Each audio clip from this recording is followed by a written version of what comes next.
boundary, like there's different interests and different concerns north and south of that. So when I draw lines, I should use that as a border, or as you just mentioned, would it make more sense to try to combine them? Have areas on the north and areas of the south of Rosamond Boulevard in the same trustee area. And as you said, just kind of a rows of trustee areas going from east to west. And there's no right or wrong answer there. I'm curious about everyone's opinion. I would say east to west, because if you live on the south side or the north side of Rosamond Boulevard, I don't think that really makes a difference to anyone. All the schools are on west side. Well, West Park is on the other side. So I don't think north or south determines that it is. I know it's weird. I think if we did like and it's the way east and west lines, Rosamond's laid out. Easier. It's the way Rosamond's laid out. It's very. I think your population density, right? I mean, really, you're 300 square miles and you're looking for 4,000 people, but we go from 60th all the way out to what?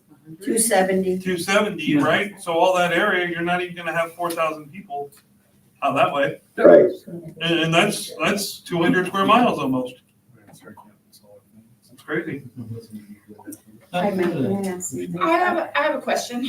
So what happens when we have the trustee area and someone doesn't run in that area? So No, you don't have a board member basically. Yeah. so you have a blank spot? Yeah, they'll have to appoint. We have to appoint, but you have to appoint. Now, that's Someone in another the one. area. But We have to appoint, and from that trustee area, we have Correct. problems getting board members to run when at large, when we have to appoint somebody.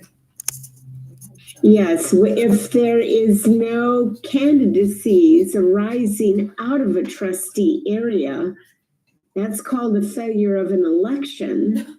And what will happen is the board will be in a position of having to appoint.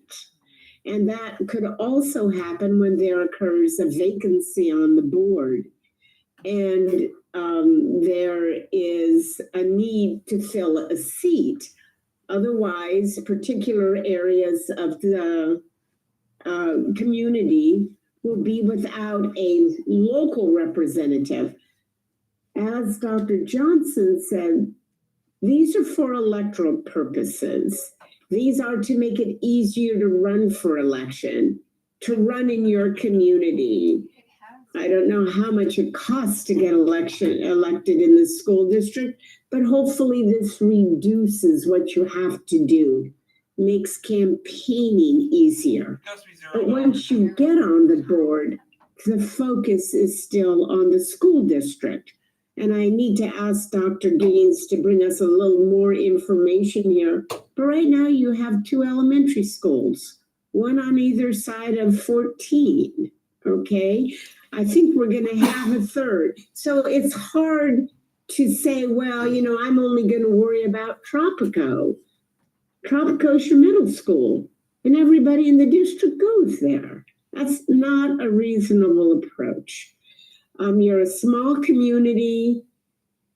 Your community is unusual because there are large undeveloped spaces that seem to separate developments that are coalesce in areas and really have little communication with other areas. I think it would be good for the public also to get out. We have a map now with the school districts on it. And Doug, am I correct that school districts, not districts, schools themselves can form the basis for a community?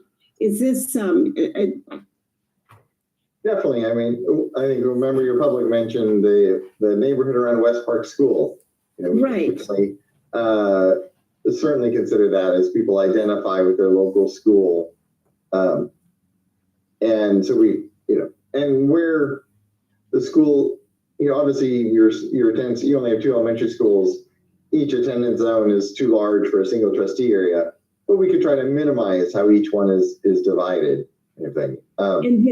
And then Doug also, if I could just get this to you for informational purposes, Superintendent Gaines, my understanding is the district is considering building another school. And do we have any idea of where that's gonna go? Because one topic that is sometimes important to school board trustees is that there be not a loyalty to a school, but a responsibility, have a facility in your trustee area that keeps the trustees engaged. And we have 5 trustees, but I don't think we have 5 schools. Well, to give you an idea of where we are in that process right now, Marguerite and Dr. Johnson, we currently have 6 schools, as you are aware. 5 of them are north of Roseman Boulevard. One of the 5 is east